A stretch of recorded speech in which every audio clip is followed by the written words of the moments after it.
பிரியமானவர்களே, praise the Lord. இங்கே பாருங்கள், ஒரு அருமையான தேன்கூடு.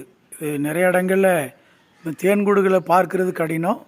எங்கள் வீட்டில் அருமையாக ஒரு தேன்கூடை தேனீச்சி கட்டியிருக்கிறது. இதை பார்க்கும்போது எனக்கு வேதத்தில் பைபிளில் சங்கீதம் 19:10 தாவீது கர்த்தருடைய வேதத்துக்கு இப்படி ஒரு பெயர் கொடுக்குறார். கர்த்தருடைய வேதம் தேனிலும் தேன் கூட்டிலிருந்து ஒழுகும் தெளி தேனிலும் மதுரமானது. எவ்வளோ அருமையான காரியம் பாருங்கள். நிறையருடைய வாழ்க்கையில் இனிப்பு இல்லை, ஒரே கசப்பு, வெறுப்பு, வாழ்க்கையிலே சமாதானம் இல்லாத, மகிழ்ச்சி இல்லாத சூழ்நிலை.